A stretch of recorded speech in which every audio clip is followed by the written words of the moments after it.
जिनको सूली पे लटकाया जाना है, सूली पर तख्ते पदार पे लटकाया जाना है।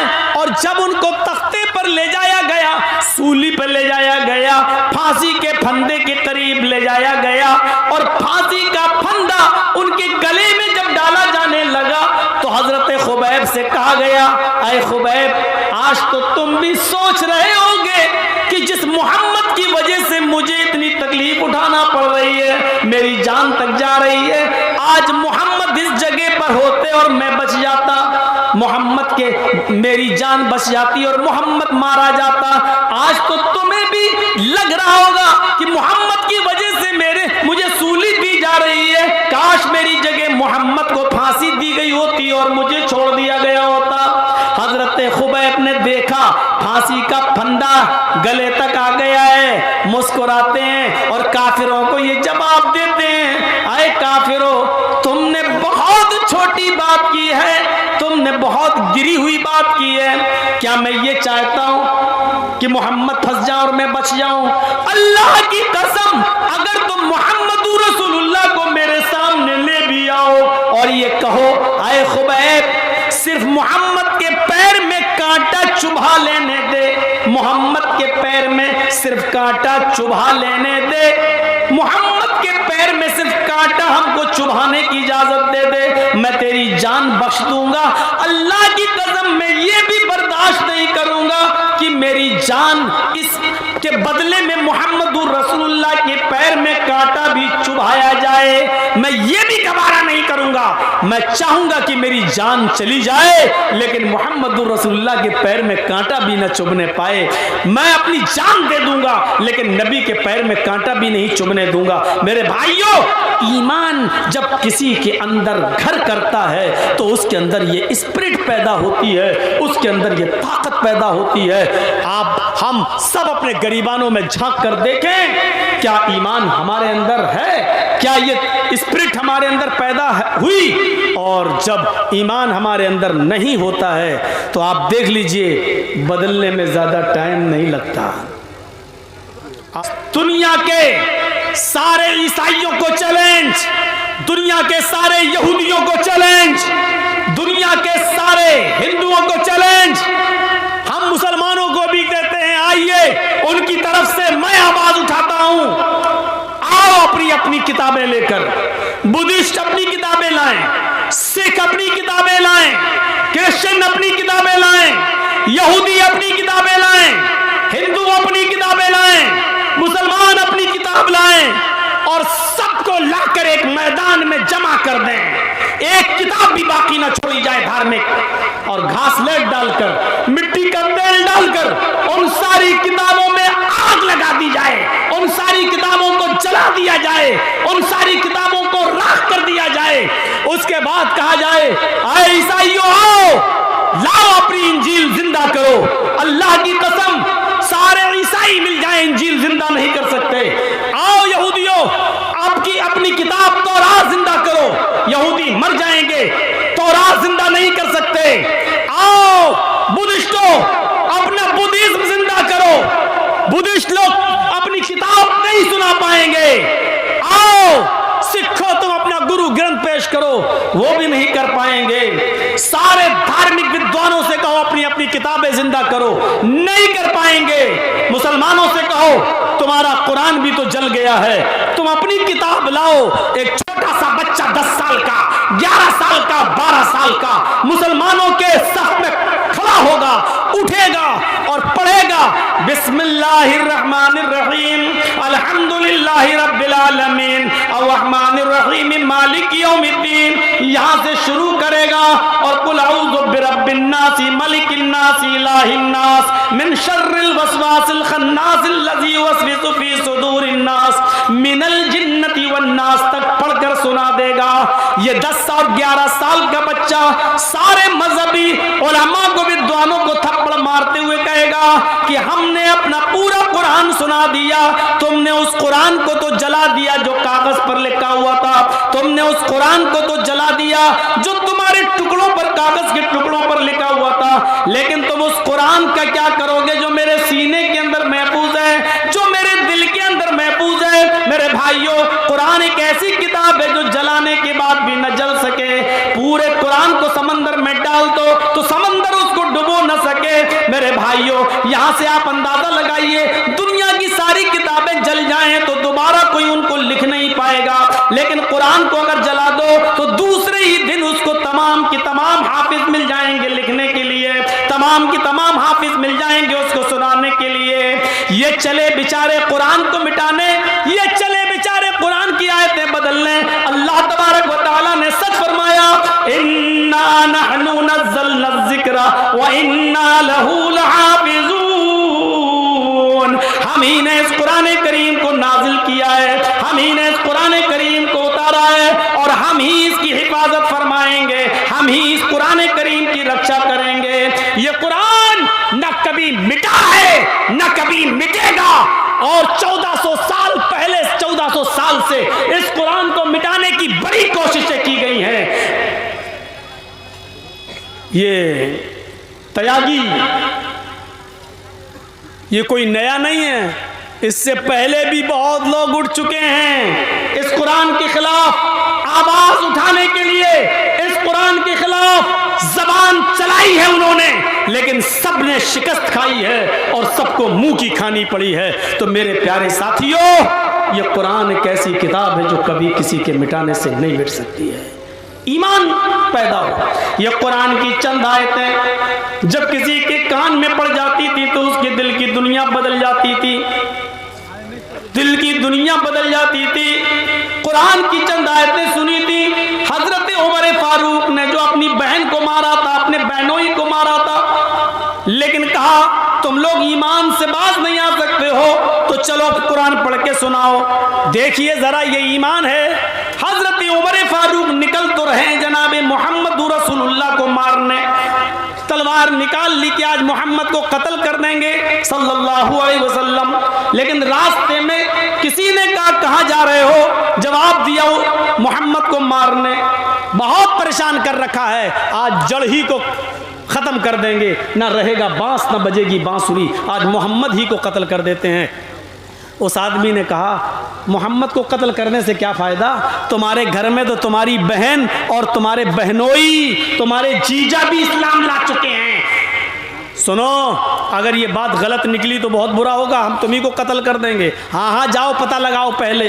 हजरत उमर ने रुख बदल दिया और बजाय मोहम्मद रसूलुल्लाह के पास जाने के अपनी बहनों बहनोई के पास गए, दरवाजा खटखटाया, घर के अंदर दाखिल हुए, पता चला कि ये कुरान पढ़ रहे थे। पूछा क्या पढ़ रहे हो, जवाब दिया कुरान। मारा बहनोई को, इतना मारा कि खून बहने लगा। बीवी यानी उमर की बहन अपने शौहर को, अपने पति को बचाने आई। क्या कर रहे हो, बचाने आई तो अपनी बहन को भी मारा। हजरत उमर ने इतना मारा कि उनके जिस्म से भी खून निकलने लगा, लेकिन बहना सीना तान कर खड़ी हो गई और कहती उमर तू क्या समझता है, तेरे कोड़े तेरे डंडे क्या मुझसे मेरे रब के ऊपर का ईमान छीन लेंगी, मुझसे मोहम्मद रसूलुल्लाह का दीन छीन लेंगी? नहीं।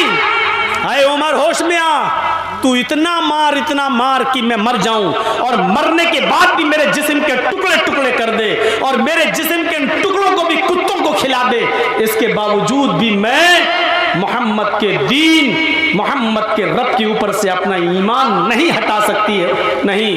हजरत उमर ने देखा ये तो मेरा नाम लेने लगी, जो जिंदगी भर मुझे भाई भाई कहती थी, आज उमर कहकर पुकारने लगी, आज उमर कहकर ललकारने लगी, आज उमर कहकर इसने मुझे ललकारा है, आज उमर कहकर इसने मुझे, आज उमर कहकर मुझे पुकारा है, आज इसने भाई बहन का रिश्ता तोड़ दिया है। हजरत उमर समझ गए कि ये मेरी बहन के अंदर मेरा डर अब काम नहीं आ रहा है, इसके अंदर कोई ताकत है जो घुस गई है। कहने लगे अच्छा तुम नहीं मानोगी, अच्छा जरा लाओ तो वो कुरान जो तुम पढ़ रही थी जरा मुझे भी तो सुनाओ, उसमें क्या लिखा है। कहा कि तुम नापाक हो, पहले गुस्ल कर लो। हजरत उमर ने गुस्ल किया। एक हदीस में आता है कि पहले तुम वुजू बनाओ, वो वुजू बना के आए या गुस्ल करके आए, फिर बहन ने कुरान की चंद आयतें उनके सामने पढ़ी। बहन ने जो उनको पढ़ा रहा था उनसे पढ़वाई। चंद आयतें ही अभी उमर ने पढ़ी थी, चंद आयतें। अभी उमर कि हजरत उमर फारूक की दिल की दुनिया बदल गई और कहने लगे बस बस बस, अब चलिए मुझे भी मोहम्मदुर रसूलुल्लाह के पास लेकर चलिए। इस कुरान की आयतों को सुनकर मुझे महसूस हो गया है कि ये किसी इंसान का कलाम नहीं है, लेके चलो। अल्लाह के रसूल के पास जाता हूँ और मैं ईमान लाता हूँ। मेरे भाइयों, जब अल्लाह के नबी सल्लल्लाहु अलैहि वसल्लम के पास ये पहुँचे, दरवाज़ा खटखटाया, पहले कान लगाया, कान लगाकर सुना तो जानते हो अल्लाह के रसूल सल्लल्लाहु अलैहि वसल्लम क्या तिलावत कर रहे थे। अलम यानि लिल्लज़ीना आमनू अन तख्शअ क़ुलूबुहुम लिज़िक्रिल्लाह, क्या मोमिनो अभी तुम्हारे ऊपर वो वक्त नहीं आया कि अल्लाह का नाम सुनकर, अल्लाह का जिक्र सुनकर तुम्हारे दिल कांप जाएं, तुम्हारे दिल लरस जाएं। हजरत उमर ने कुरान की आयत सुनी, दरवाजा खटखटाया, झांक कर देखा तो सामने हजरत उमर है और हाथ में तलवार है। झांकने वाले ने कहा, अय अल्लाह के नबी, हजरत उमर बाहर खड़े हैं और उनके हाथ में नंगी तलवार है, नीयत खराब लग रही है। हजरत हमजा आगे बढ़ते हैं और दरवाजा खोल कर कहते हैं, ठीक है मैं देखता हूं कि कौन है, अगर अच्छी नीयत से आया तो ठीक, नहीं तो उसी की तलवार से उमर की गर्दन काट देंगे। ये कहते हुए दरवाजा खटखटाया, हजरत हमजा ने उनकी गर्दन पकड़ ली और उनको मरोड़ दिया कि उमर किस इरादे से आए हो। हजरत उमर कहते हैं, अभी अभी मोहम्मदुर रसूलुल्लाह तिलावत कर रहे थे, अलम यानि लिल्लज़ीना आमनू अन तख्शअ क़ुलूबुहुम लिज़िक्रिल्लाह, क्या अभी वो वक्त नहीं आया अहले ईमान के लिए कि अल्लाह का नाम सुनकर, अल्लाह का जिक्र सुनकर उनके दिल कांप जाए। हाँ हाँ, मेरा दिल कांप गया है। उमर इस्लाम लाने के लिए आ गया है। उमर की नीयत साफ है, मैं इस्लाम लाने आया हूँ, मैं इस्लाम कबूल करने आया हूँ। और फिर हजरत उमर फारूक ने इस्लाम कबूल कर लिया। 39 आदमी पहले मुसलमान हो चुके थे, 40 में हजरत उमर थे। कितने? 40 में हजरत उमर। आज जिंदगी में पहली बार नारा लगा। 39 आदमी जब मुसलमान हुए तो नारा नहीं लगा, लेकिन 40 में जब हजरत उमर इस्लाम लाए तो सहाबा में इतनी जोर का नारा लगा कि पहली बार ज़ैद इब्न अरकम के घर से ये आवाज गूंजी और बाहर निकली, आवाज आई, लिल्लाहि तकबीर, और सबने कहा अल्लाहु अकबर। अल्लाहु अकबर का नारा बुलंद होता है। हजरत उमर फारूक के इस्लाम लाने के बाद यह आवाज पहली बार किसी के घर से बाहर निकली, अल्लाहु अकबर की जोर से आवाज। अल्लाह के नबी ने कहा, उमर आज मैं इतना खुश हूं, इतना खुश हूं कि दिल चाहता है कि तुम जो मांगो आज मैं तुम्हें इनाम में दूं, जो मांगो वो मैं तुम्हें इनाम में दूं। हजरत उमर कहते हैं, अय अल्लाह के नबी, क्या आप मुझे इनाम देना चाहते हैं? हाँ बताओ अय उमर तुम्हें क्या चाहिए? हजरत उमर ने जो जवाब दिया वो सुनिए। अय अल्लाह के नबी, मैं चाहता हूं आपके 39 आदमी जो इस्लाम ला चुके हैं वो आज खाने काबा में जाकर नमाज अदा करें, आप उनके इमाम बने। आपको अब तक खाने काबा में घुसकर नमाज नहीं पढ़ने दी जा रही है, खाने काबा में आपके ऊपर रोक लगी हुई है। मैं चाहता हूं कि आप उन लोगों को नमाज पढ़ाएं और 39 लोग उनके पीछे नमाज पढ़ें। अल्लाह के नबी ने कहा, उमर और तुम क्या करोगे? आए उमर तुम क्या करोगे? मैं नमाज पढ़ाऊं और सब लोग मेरे पीछे नमाज पढ़ें तो तुम क्या करोगे? कहा, अल्लाह के रसूल, मैं नंगी तलवार लेकर काबा के दरवाजे पर खड़ा हो जाता हूं। मैं नंगी तलवार लेकर काबा के दरवाजे पर खड़ा हो जाता हूं और देखता हूं किसकी मां ने किसको कितना दूध पिलाया है, किसकी मां ने किसको कितना दूध पिलाया है जो आपको नमाज पढ़ाने से रोक सके। देखिए, ईमान जब उमर के अंदर पैदा हुआ, कुरान की आयतें पढ़ी और इस्लाम लाए।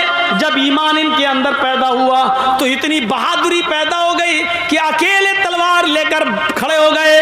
आप नमाज पढ़ाइए, सारे सहाबा आपके पीछे नमाज पढ़ेंगे। देखता हूं दुनिया की कौन सी ताकत आपको नमाज पढ़ाने से रोक सकती है। मैं भी देखूं कि कौन है जो आपको नमाज पढ़ाने से रोके। और जिंदगी में पहली बार मुहम्मदुर रसूलुल्लाह सल्लल्लाहु अलैहि वसल्लम ने खाने काबा के अंदर नमाज पढ़ाई और हजरत उमर खाने काबा के दरवाजे के बाहर खड़े होकर लोगों से कहते रहे, आओ देखें कि कौन मोहम्मद को नमाज पढ़ाने से रोकता है। ये बहादुरी, ये जुर्रत, ये बहादुरी, ये जुर्रत पैदा हुई थी ईमान से। तो आज ईमान हमारे अंदर नहीं है, ईमान है तो अमले साले हमारे अंदर नहीं है। मुझे बताइए